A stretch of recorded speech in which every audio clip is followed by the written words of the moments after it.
Banyak orang bilang kalau mau menanam kubis atau sayur kol itu harus di pegunungan yang dingin. Tapi coba lihat ini. Ini adalah kubis yang aku tanam di dataran rendah dengan suhu yang cukup terik. Jadi menanam kubis atau sayur kol di dataran rendah yang cuacanya panas itu bisa banget ya berhasil. Dengan metode 100% organik, hasil cropnya itu bulat dan padat seperti yang aku tunjukkan di awal video ini sebelum aku memulai tutorial lengkapnya. Hai lestarian, ayo manfaatkan lahan. Assalamualaikum. Selamat datang di video tutorial cara menanam kubis atau sayur kol dataran rendah di planter bag dari awal hingga panen. Pertama, siapkan media tanamnya. Ini yang terpenting, aku pakai campuran tanah, sekam bakar, dan pupuk kandang. Pupuk kandangnya aku pakai jenis kotoran hewan kambing atau kohe kambing yang sudah terfermentasi, halus teksturnya, dan sama sekali tidak ada baunya. Jadi sudah aman untuk tanaman ya. Perbandingannya itu 2:1:1:2 untuk tanahnya. Tanahnya harus lebih banyak dibandingkan sekam bakar dan pupuk kandangnya. Jika tidak ada pupuk kandang, tentu saja kalian bisa menggunakan kompos sebagai pupuk dasar media tanamnya. Tanahnya juga bisa menggunakan tanah yang sudah dipakai untuk sayuran sebelumnya, tetapi jika medianya itu bekas pakai, sebaiknya didiamkan dulu 1 minggu hingga 2 minggu supaya aman untuk tanaman yang baru. Campur bahan-bahan media tanamnya secara merata lalu masukkan ke wadah tanam. Kali ini aku menggunakan wadah tanamnya yaitu planter bag ukuran 12 liter. Kalau kalian juga mau pakai planter bag yang sama seperti punyaku, kalian bisa cek link di deskripsi video ini. Jadi kalian bisa beli pakai link di kolom deskripsi video ya. Selanjutnya di sini aku sudah menyiapkan bibit kubis atau sayur kol yang sudah siap dipindah tanam. Karena ini adalah percobaan pertama di kebunku menanam kubis di dataran rendah, jadi aku beli bibitnya yang sudah siap pindah tanam, jadi aku tidak perlu lama menunggu lagi. Kalau beli bibit yang sudah siap pindah tanam, kita harus menunggu selama seminggu dulu supaya bibit yang kita beli itu bisa beradaptasi dengan lingkungan di kebun kita. Karena sudah pasti ada perbedaan suhu di lahan pembibitan sebelumnya dengan di kebun kita, jadi memang harus didiamkan selama seminggu terlebih dahulu. Ini setelah menunggu selama seminggu sudah bisa dipindah tanam, bisa langsung dipindah tanam seperti ini saja, tetapi lakukan di sore hari supaya bibit kubisnya tidak stres. Oh ya, mengisi wadah tanamnya atau planter bagnya ini jangan sampai penuh media tanamnya, karena setiap 2 minggu sekali ini akan rutin ditambahkan media tanam. Akar tanaman kubis ini cepat sekali terlihat ke atas permukaan media tanam. Jadi memang harus kita sisakan ruang di wadah tanamnya untuk kita menambahkan media tanam selanjutnya. Kemudian tahap selanjutnya ini sebenarnya adalah pilihan ya, bisa dilakukan bisa tidak. Aku menambahkan hormon perangsang akar supaya tanaman tidak stres dan cepat menumbuhkan tunas-tunas baru. Jadi kalau kalian tidak punya bisa di skip saja ya. Setelah pindah tanam biasanya aku membiarkan tanaman yang baru pindah tanam terlebih dahulu di tempat yang teduh supaya tidak stres ya. Nanti baru bisa dipindahkan ke tempat yang terkena matahari langsung. Tanaman kubis berusia 1 minggu setelah pindah tanam. Lihat media tanam di planter bagnya itu terlihat menyusut ya, apalagi ini sehabis hujan jadi cepat sekali menyusutnya. Itu sebabnya aku akan menambahkan media tanam lagi. Tambahkan media tanam secara perlahan-lahan, hati-hati jangan sampai menutupi daun bagian terbawah, apalagi menutupi tunas-tunas yang baru tumbuh. Setelah menambahkan media tanam, aku juga melakukan pemupukan. Pada usia 1 minggu setelah pindah tanam, sudah bisa dilakukan pemupukan. Aku menggunakan pupuk organik cair. Kalian bisa menggunakan pupuk organik cair jenis apa saja, bisa air lindi atau air sisa pengomposan, atau air fermentasi cucian beras. Tapi kalau tidak punya pupuk organik cair bisa di skip saja, karena nanti yang terpenting pakai pupuk kandang 2 minggu sekali ya. Kandungan pupuk kandang sudah cukup kuat walaupun kita tidak pakai pupuk organik cair lagi.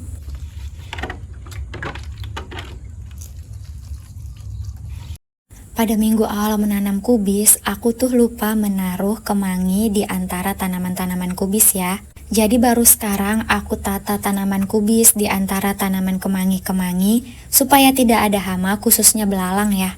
Aku sudah perhatikan tanaman sayuran di kebunku, khususnya tanaman kubis ini. Jika ada kemangi, belalangnya itu justru hinggap di tanaman kemangi, jadi bukan di tanaman sayuran kita. Pada usia 2 minggu setelah pindah tanam, aku akan melakukan pemupukan, tapi terlebih dahulu aku melakukan pruning. Untuk pemangkasan daun, aku hanya melakukan 2 daun terbawah saja. Jangan terlalu banyak melakukan pruning karena nanti bisa terganggu fokus fotosintesis tanamannya.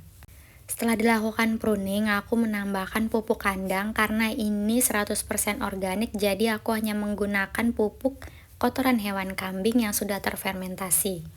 Di dalam video ini, bentuk kohe kambingnya itu sudah halus ya dan tidak ada bau sama sekali. Tidak terasa ini adalah tanaman kol yang berusia 6 minggu setelah pindah tanam. Aku melakukan pemupukan juga penambahan media tanam. Untuk pemupukannya, aku menambahkan bubuk cangkang telur yang halus dan juga kotoran hewan kambing yang sudah difermentasi seperti sebelumnya. Baik itu bubuk cangkang telur ataupun pupuk kandangnya cukup 2 hingga 4 sendok makan saja per tanaman untuk takarannya ya. Kalau pupuk kandang itu diberikan 2 minggu sekali atau 3 minggu sekali juga tidak masalah ya, disesuaikan saja dengan kondisi kebun kalian masing-masing. Kemudian aku menambahkan media tanam setelah tadi memberikan bubuk cangkang telur dan juga pupuk kandang. Walaupun menambahkan media tanamnya itu sedikit-sedikit, tetapi itu penting ya, sekitar 2 minggu sekali, karena akar dari tanaman kol ini cepat sekali muncul ke permukaan, sama seperti tanaman tomat ataupun tanaman brokoli dan juga bunga kol. Itu sebabnya seperti yang aku katakan di awal, saat mengisi planter bag dengan media tanamnya itu jangan terlalu penuh sampai ke atas memenuhi planter bagnya atau wadah tanamnya, karena nanti setiap 2 minggu sekali kita akan rutin menambahkan media tanam tambahan. Tanaman kubis atau sayur kol yang berusia 8 minggu atau 2 bulan setelah pindah tanam. Lihat, sudah terbentuk crop kecil di bagian tengah tanaman kubis. Walaupun tanaman kubis adalah sayuran yang bisa dimakan, tetapi bentuknya itu cantik, bisa sebagai tanaman hias juga ya sebelum dipanen. Karena emang secantik ini, lihat bentuknya itu seperti bunga ya. Lumayan loh, hitung-hitung healing di rumah aja. Lalu bagaimana dengan hasil pruning bagian daun terbawahnya, apakah dibuang atau bisa dimasak? Jawabannya tentu bisa dimasak. Seperti yang aku lakukan ini, aku sedang melakukan pemilihan daun-daun yang aku pruning. Daun yang masih terlihat muda dan tidak ada hama biasanya aku masak. Jadi kita tidak perlu menunggu crop di bagian utamanya untuk bisa panen ya. Menurutku rasa dari daun kol ini atau daun kubis ini itu mirip dengan sawi kailan.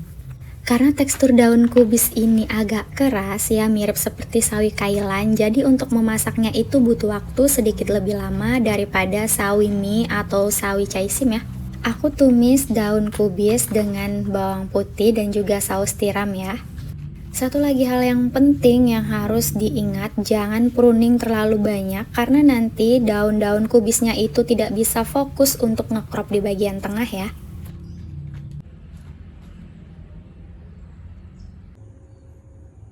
Tanaman kubis berusia 12 minggu setelah pindah tanam, ini ada satu yang sudah siap panen, tetapi tanaman-tanaman kubis yang lain belum siap panen. Walaupun usianya sudah 3 bulan, tetapi aku menunggu sedikit lebih lama ya supaya cropnya itu sempurna. Karena di daerahku memang daerah panas, dataran rendah, 90 mdpl, jadi aku harus menunggu lebih lama. Tetapi nanti satu yang di ujung sebelah kanan itu akan aku panen duluan. Tanaman kubis berusia 14 minggu setelah pindah tanam. Masya Allah, tabarakallah, tanaman kubis atau sayur kolnya sudah berhasil crop ya. Ciri-ciri tanaman kubis yang sudah siap panen, kalau kita pukul-pukul pelan bagian tengahnya itu sudah terasa padat.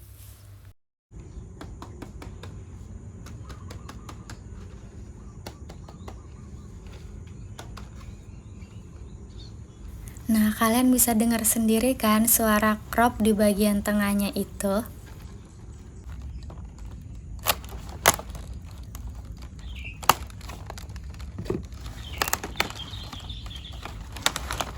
Untuk panennya aku menggunakan gunting kebun supaya tidak merusak batang utama tanaman kubis. Nantinya dari batang utama itu akan muncul tunas kubis yang bisa dipanen berulang kali.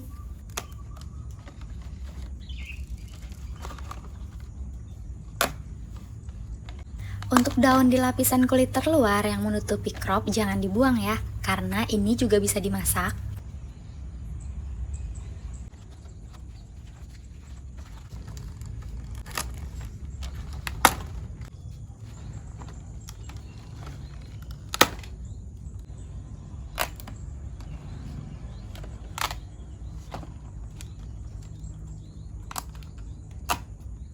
Pada video ini, aku sengaja mengupas atau membuka lapisan terluar bagian kubis yang ngekrop supaya aku bisa menunjukkan kepada kalian bahwa warna bagian dalam kubis yang sudah ngekrop itu warna putih kehijauan sama seperti kubis yang dijual di pasar pada umumnya ya. Karena kalau belum ngekrop pasti banyak yang bertanya-tanya, kok kubis warnanya tidak warna putih seperti yang dijual di pasar ya? Iya, kalau belum ngekrop ya pasti hijau, tapi kalau sudah ngekrop terlihat bagian dalamnya akan berwarna putih kehijauan ya.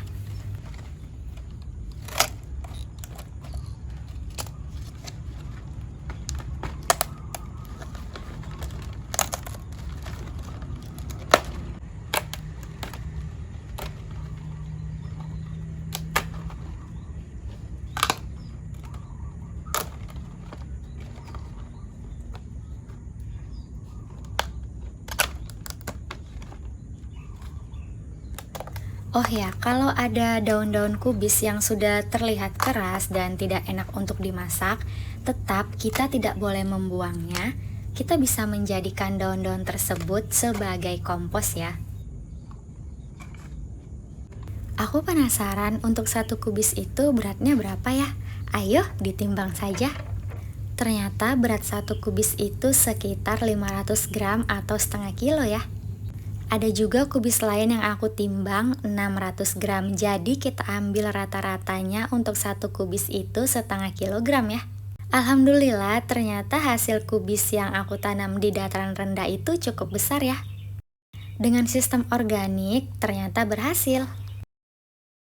Nah, setelah dipanen jangan dulu dibuang ya batang kubisnya. Ini sudah terlihat tunas-tunas kubis yang kecil-kecil seperti ini. Nanti 2 minggu kemudian kita bisa panen tunas kubis atau keciwis atau ceciwis ya. Nih lihat sudah muncul tunas-tunas kol seperti ini ya. Ini belum terlalu besar jadi belum siap dipanen. Dari batang terbawah hingga batang teratas semuanya itu ditumbuhi tunas-tunas kubis. Untuk tunas-tunas bagian terbawah biasanya itu ada akarnya, itu bisa ditanam lagi. Tetapi untuk bagian tunas-tunas kol yang teratas sebaiknya tidak perlu ditanam, cukup digunakan untuk dimasak saja karena nanti akan sia-sia kalau ditanam ya. Beginilah kondisi tanaman-tanaman kubis setelah dipanen. Tunas-tunas kubisnya mulai membesar, ada juga yang sudah siap dipanen seperti ini karena aku panen kubisnya lebih duluan ya. Jadi ada satu tanaman yang tunas-tunas kubisnya itu sudah membesar terlebih dahulu. Ini aku mau panen tunas-tunas kubisnya, di daerahku itu namanya ceciwis. Apa nama tunas-tunas kubis di daerah kalian nih? Ini tuh enak banget ya untuk ditumis atau sekedar direbus untuk dijadikan lalapan bareng sambal. Ngebayanginnya aja tuh udah ngiler ya. Jadi menurutku menanam kubis itu tidak rugi sama sekali, karena tuh ada yang bilang menanam kubis tuh rugi karena panennya lama. Tapi ya menurutku enggak juga, karena setelah kubis itu dipanen kita masih bisa panen tunas kubisnya itu berkali-kali loh. Ya ternyata memang semenyenangkan itu kalau kita berkebun di rumah.